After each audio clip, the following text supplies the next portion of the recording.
Hello दोस्तों, स्वागत है आप सभी का आपका अपनी चैनल बेसिक नॉलेज में। दोस्तों आज है 8 अप्रैल और कल यानी कि 9 अप्रैल को आप लोगों का हिंदी का एग्जाम है। सिर्फ आज का दिन आप लोगों को बचा हुआ है। तो दोस्तों आज कुछ ऐसा महाधमाका आप लोग करना है कि आज एक दिन में हिंदी का एग्जाम की तैयारी हो। दोस्तों हिंदी आप लोग बता दें, एग्जाम से एक दो दिन पहले ही बच्चे मैक्सिमम बच्चे पढ़ते हैं, तो इसमें कोई टेंशन लेने वाली बात नहीं है।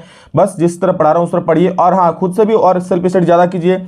चैप्टर को पढ़िए, कोई कहानी का समरी को पढ़िए, जितना हो रहा है अभी आप मेहनत कीजिए। एक ही दिन बचा है दोस्तों हिंदी का एग्जाम के लिए।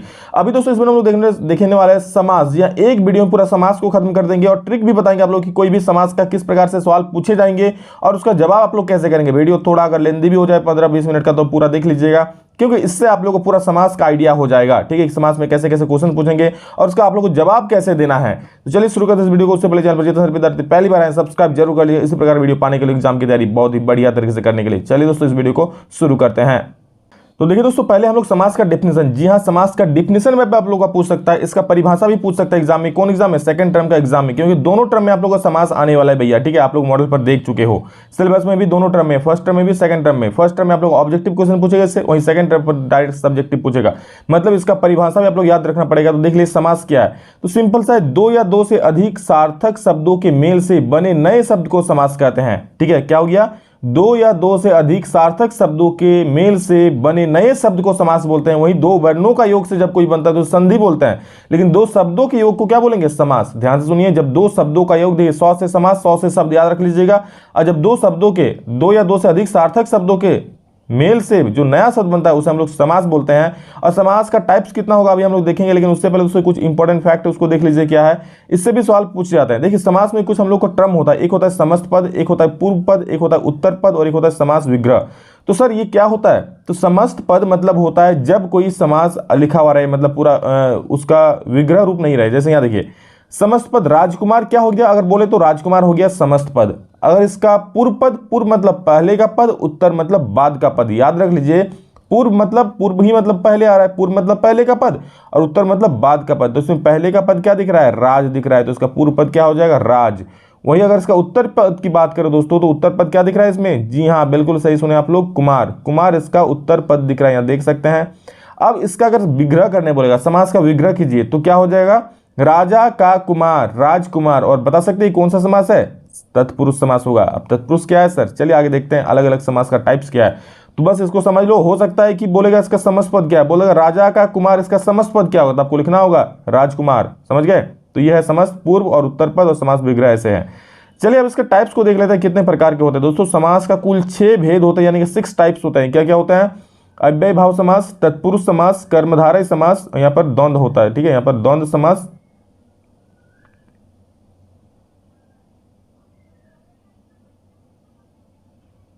द्वंद्व समास होता है। ठीक है, द्वंद्व समास आगे दिखाएंगे, द्विगु समास और बहुब्रीहि समास। चलिए सभी को हम लोग अलग अलग करके पढ़ लेते हैं। सबसे पहले बात आता है अव्यय भाव समास का। बस आप लोग नाम को याद है, नाम से ही आप लोग हो जाएगा। जिन शब्दों के प्रारंभ में उपसर्ग लगा हो उसे अव्यय भाव समास कहते हैं। ठीक है, या फिर कह सकते हो जिस शब्दों के प्रारंभ में अव्यय लगा हो उसे अव्यय भाव समास कहते हैं। समझ रहे? क्या हो गया? जिनमें पहला उपसर्ग होगा उसे हम लोग क्या बोलेंगे? अव्यय भाव समास। उपसर्ग मतलब जिसमें यथा रह सकता है, आ रह सकता है, भर रह सकता है, अनु, नीर, प्र, प्रति, मतलब कोई ऐसा शब्द दिया हुआ जिसमें प्रथम पद में ये सारा शब्द अगर रहे, इसमें से कुछ भी शब्द रहे, तो उसे हम लोग आंख बंद करके बोल देंगे भाई साहब ये अव्यय भाव समास है। और इसका डिफिनेशन क्या होगा? एग्जाम में डिफिनेशन भी पूछेगा आप लोग सेकंड टर्म में, कि जिन शब्दों के प्रारंभ में उपसर्ग लगा हो, उपसर्ग, तो उसे हम लोग क्या बोलेंगे? अव्यय भाव समास। देखिए डिफिनेशन अगर याद कर लोगे तो इसका ऑब्जेक्टिव क्वेश्चन भी बन जाएगा, और याद कर लो, समझ लो, सब कर लो। तो अव्यय भाव समास क्या हो गया? जिन शब्दों के प्रारंभ में क्या हो? उपसर्ग हो, उसे हम लोग अव्यय भाव। एग्जाम्पल के तौर पर देखिए यथा संभव, इसमें प्रारंभ में क्या है? उपसर्ग। यथा क्या है? उपसर्ग ही है ना, यथा जोड़ संभव हो गया। जैसे अनुरूप, अनु क्या है? देखिए उपसर्ग है, ये देखिए अथा, आ, भर, अनु, नीर, प्र, प्रति, ये सारा क्या? उपसर्ग है। उपसर्ग मतलब जो पहले का शब्द होता है ना, उसे हम लोग उपसर्ग बोलते हैं।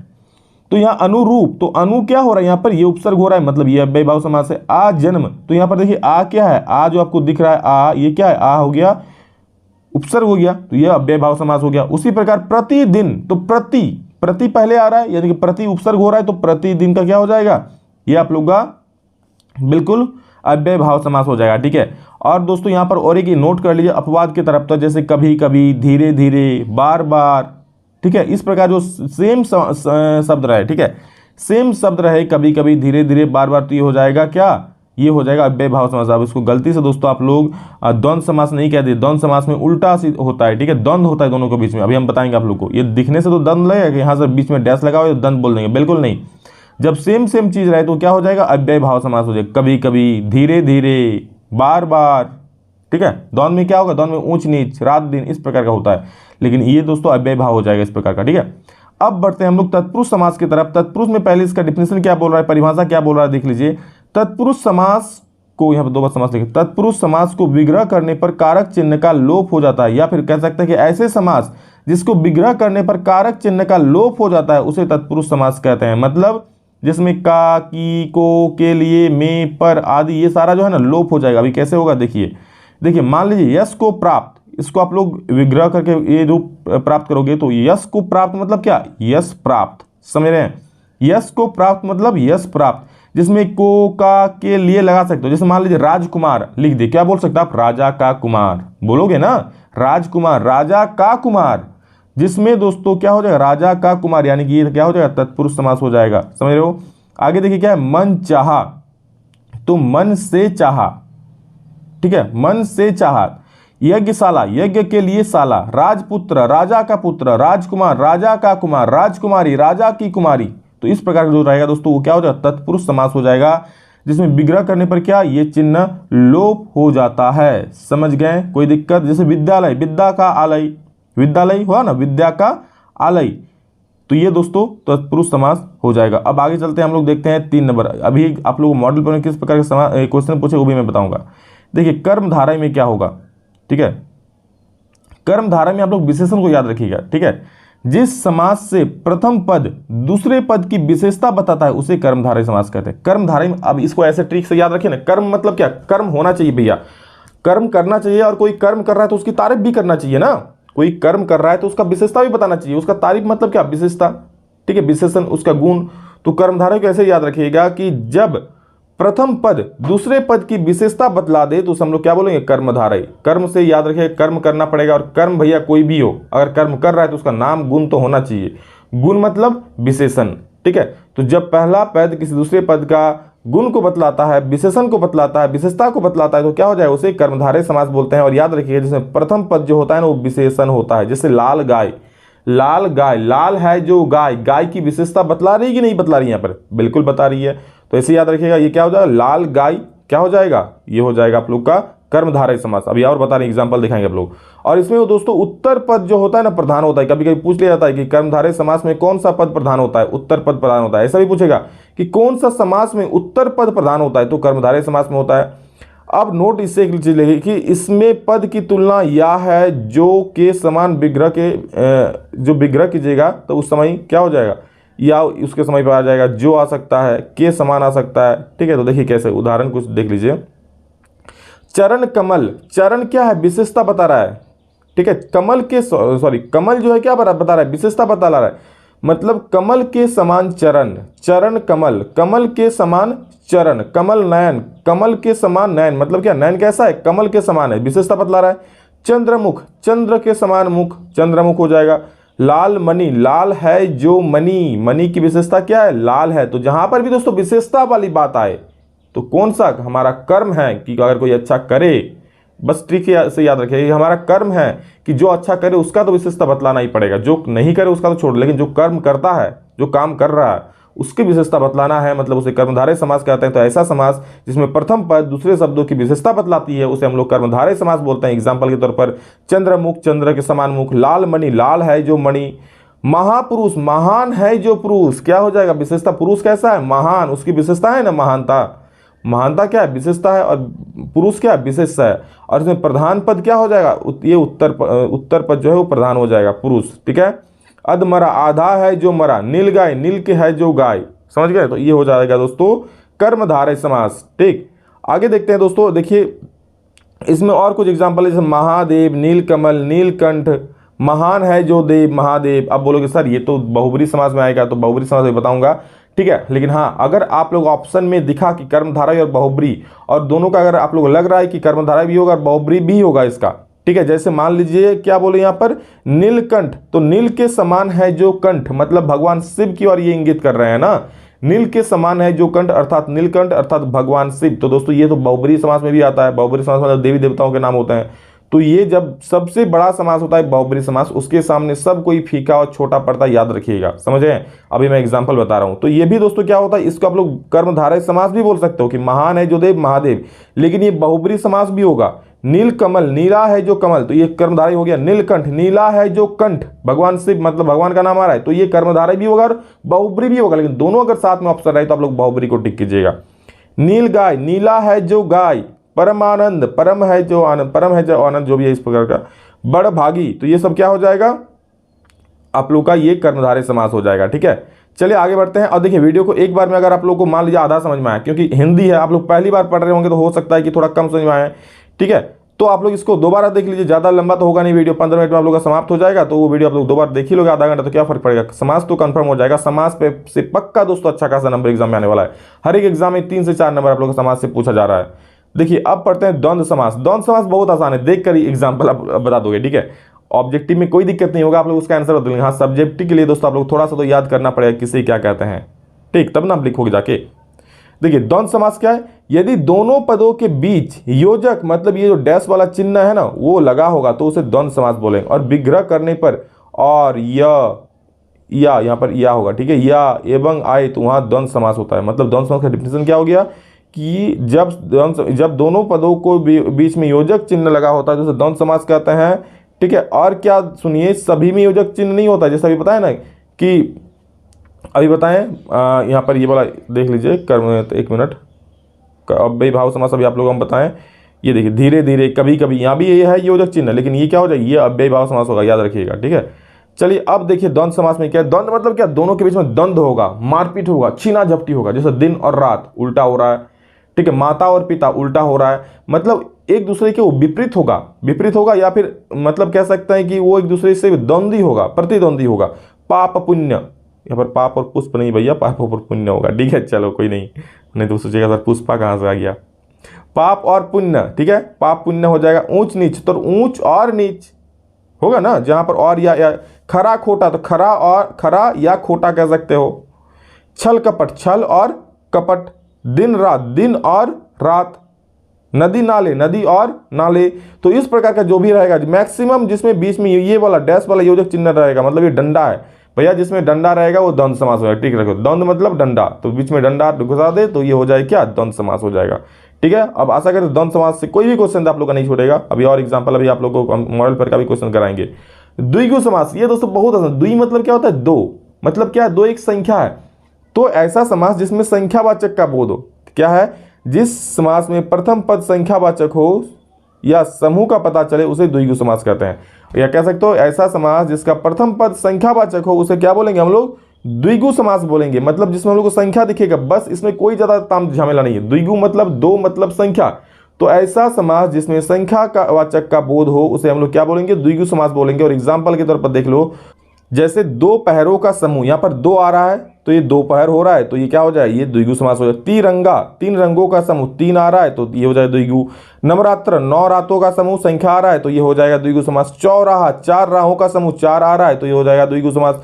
त्रिकोण, 3 कोनों का समूह, 3 आ रहा है तो ये हो जाएगा द्विगु समास। मतलब जिसमें संख्यावाचक बोध हो। भैया बिना कुछ किए आंख बंद करके अगर टिक कर सकते हो तो कर देना, वैसे आंख बंद करके कर नहीं पाओगे दोस्तों, देखना तो पड़ेगा ही। आगे देखिए क्या है, बहुब्रीहि समास। इसका भी फिर गजब का ट्रिक है, बस भगवान को याद कर लेना। बहुब्रीहि मतलब बहुत बड़ा, सबसे बड़ा समास यही होता है। सब समास इसके सामने फीका बौना छोटा होता है। मतलब अगर कहीं बहुब्रीहि और दूसरे समास में लड़ाई हो तो बहुब्रीहि जीतेगा। कैसे, देखिए यहाँ पर जिस समास में कोई भी पद प्रधान नहीं होता है, अर्थात कोई तीसरा पद, यहाँ पर प्रश्न नहीं सॉरी प्रधान हो जाएगा। ठीक है, यहाँ पर थोड़ा मिसप्रिंट हो गया है।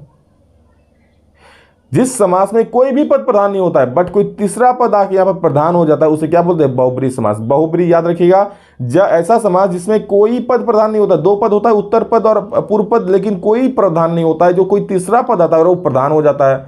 समझ रहे हो, तो ये क्या हो जाएगा, ये आप लोग का बहुब्रीहि समास हो जाएगा। ये सबसे बड़ा समास होता है। मतलब जब किसी का दोस्तों यहाँ पर आप लोग का जस्ट वेट, हाँ, जब किस दो समासों का लड़ाई होता है तो बहुब्रीहि जीतेगा। कैसे, जैसे नीलकंठ, नीला है जो कंठ अर्थात भगवान शिव की ओर इंगित कर रहे हैं, तो ये दोस्तों आप लोग कर्मधारय भी होगा, क्योंकि नीला है जो कंठ, उसकी कंठ का क्या विशेषता बतला रहे हैं नीला।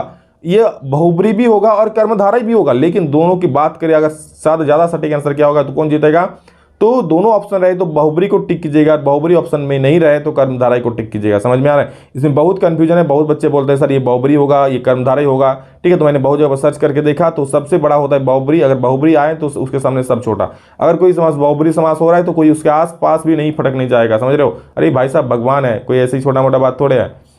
घनश्याम, घन के है जो श्याम, घन के है श्याम जो, मतलब श्री कृष्ण। ठीक है, तो क्या हो जाएगा घनश्याम, ये भी दोस्तों आप लोगों को बहुब्री हो जाएगा। लंबोदर, यहाँ पर लंबा है उधर जिनका, यहाँ पर 1 मिनट गलती हो गया, लंबोदर लंबा है उधर जिनका, तो क्या हो जाएगा श्री गणेश, ये भी सही हो जाएगा बहुब्री। गंगाधर, गंगा को धारण करने वाला भगवान शिव हो जाएगा। दशानन, पूछा आप लोग एग्जाम में, दशानन क्या है, कौन सा समास है, तो ये आप लोग बहुब्री समास है। मृत्युंजय, मृत्यु को पिटने वाला मतलब भगवान शंकर, ये भी आप लोग का बहुब्री समास है। अब दोस्तों कुछ मॉडल पेपर से सवाल हम लोग देख लेते हैं और एग्जाम्पल को देख लेते हैं कि किसका क्या आंसर होगा, आप लोग पता चल जाएगा। हाँ सर बिल्कुल अब समझ में आ गया है। तो देखिए नीला है जो कंठ अर्थात नीलकंठ, अब बोलोगे सर इसमें भगवान आ रहा है, नीलकंठ तो भगवान शिव है, तो बहुब्री समास होगा तो उसको मारेंगे, तो बिल्कुल बहुब्री समास होगा। लेकिन सोचिए यहाँ पर कर्मधारय भी है। ठीक है, बहुत कोई कर्मधारय भी मारेंगे क्योंकि यहाँ पर कर्मधारय भी है, दोनों है ना, उसका विशेषता बतला रहा है। नीला है जो कंठ नीला, तो कर्मधारय भी होगा, बट दोनों में अगर रहे तो बहुब्री का आप लोग टिक करिएगा। ठीक है, अब बहुब्री नहीं रहता तब कर्मधारय को टिक करते। अगला, दो या दो से अधिक पदों के मेल से जो बनता है उसे क्या बोलते हैं, उसे समास बोलते हैं, अभी हम बोल दिए। लेकिन हाँ वर्णों का मेल से जो बनेगा उसे क्या बोलेंगे, संधि बोलेंगे। अगला सवाल सुनिए, आजीवन कौन सा समास है। आजीवन भाई साहब आ रहा है, मतलब पहला ही सर्ग तो हम लोग को पहला ही जो है शब्द उसको हम लोग उपसर्ग मिल रहा है ना, तो ये क्या हो जाएगा अव्यय भाव समास। समझ में आया? बिल्कुल। चलिए आगे देखते हैं। नीला है जो कंठ किस समास का, अभी मैंने बताया, तो यहाँ पर देखिए बहुब्री समास ऑप्शन में नहीं है, यहाँ पर कर्मधारय समास ऑप्शन में है, तो आप लोग बिल्कुल कर्मधारय समास को यहाँ पर आप लोग टिक कर दीजिएगा। समझ रहे हैं? कर्मधारय समास का सही उत्तर हो जाएगा ये। आगे देखिए, राजकुमार इस शब्द में कौन सा समास है। अरे भाई साहब राजकुमार मतलब क्या होता है सर, राजा का कुमार। किसका, राजा का कुमार, राजा का कुमार। तो जब भी इस प्रकार का बनता है तो क्या बोलते हैं उसको, तत्पुरुष समास। बिल्कुल सही जवाब। जिसमें दोस्तों दूसरा पद होता है, आप लोग देख सकते हैं, राजा का कुमार। क्या है, राजा का कुमार, तत्पुरुष समास हो जाएगा ना, क्योंकि क्या हो जाएगा, जब भी का आता है इस प्रकार का, जब हम लोग को विग्रह करता तो इस प्रकार का सुनाई देता तो तत्पुरुष हो जाएगा। आप लोग हम पहले ही बताएं। आगे देखिए कुछ सवाल, दो पदों या शब्दों के मेल से बना तीसरा पद भाई साहब समास कहते हैं। अभी मैंने डिफिनेशन बता दिया, समास का डिफिनेशन भी पूछेगा, अभी मैं आप लोगों को सब्जेक्टिव भी दिखाऊंगा। ठीक है, या बस बने रहिए। प्रतिदिन कौन सा समास है, तो देखिए प्रति आ गया, पहले ही उपसर्ग आ रहा है, तो प्रतिदिन क्या हो जाएगा, बिल्कुल बोलिए बोलिए, अव्यय भाव समास। तो बस वीडियो को पेशेंस से आप लोग एक बार देख लीजिए, क्वेश्चन तो छूटेगा नहीं इससे। फिर रात ही रात में विग्रह का समस्त पद क्या होगा, तो रात ही रात में क्या जाएगा दोस्तों, ये रातों रात हो जाएगा इसका विग्रह पद। ठीक है, रात ही रात का रातों रात हो जाता है। जिस समास में पहला पद अव्ययी का अब और प्रधान होता है वो कौन सा, जिसमें पहला पद अव्यय होता है और पहला पद प्रधान होता है उसे हम लोग क्या बोलते हैं, अव्यय भाव समास बोलते हैं। ठीक है, उसे क्या बोलते हैं हम लोग, अव्यय भाव समास बोलते हैं। और यहाँ पर देखिए 1 मिनट आप लोगों को मैं कर्मधारय समास 1 मिनट दिखा दूं आप लोगों को फिर से। कर्मधारय समास में दोस्तों यहाँ पर देखिए, हाँ इसमें उत्तर पद मतलब दूसरा पद जो होता है वो प्रधान होता है और पहला पद किसमें, अव्यय भाव में प्रधान होता है। आगे देखिए, अब एग्जांपल 2 को देख लीजिए, हो गया। चलिए ये देखिए, राजा का महल यानी कि राजमहल, तो क्या होगा, बोलोगे बिल्कुल सर राजा का महल आ रहा है, मतलब ये क्या हो जाएगा, ये तो सर राजा का महल आ रहा है, मतलब ये तत्पुरुष समास हो जाएगा ना, राजा का महल, राजमहल, मतलब ये तत्पुरुष समास हो जाएगा। आगे देखिए, आगे आप लोग का दो या दो से अधिक पदों के मेल से बिल्कुल समास हो जाएगा। आजीवन में कौन सा शब्द है भैया, आ रहा है, मतलब आ है पहले, तो ये अव्यय भाव हो जाएगा। नीला है जो कंठ कौन समास है, तो यहाँ पर कर्मधारय समास हो जाएगा। बहुब्री भी है बट ऑप्शन में नहीं है तो उसको हम टिक नहीं कर सकते। राजकुमार ये तो आप लोग बता ही दिए, राजा की तो बता दिए सब ना। ठीक है, समझ गए सारा चीज। अब दोस्तों हम लोग कुछ सब्जेक्टिव देखेंगे। और हाँ, जैसे विद्यालय, विद्यालय अगर कहीं पूछेगी विद्यालय कौन सा समास है, तो याद रखिए विद्या का आलय, विद्या का आलय आ रहा है मतलब तत्पुरुष समास। अगर पूछेगी प्रधानाध्यापक, तो प्रधान है जो अध्यापक, मतलब अध्यापक की विशेषता क्या बतला रहा है कि वो प्रधान है, मतलब विशेषता बतला रहा है, मतलब कर्मधारय। विशेषता कौन बतलाता है भैया, जो कर्म करेगा उसका तो विशेषता जरूर बतलाओगे, मतलब वो कर्मधारय हो जाओगे।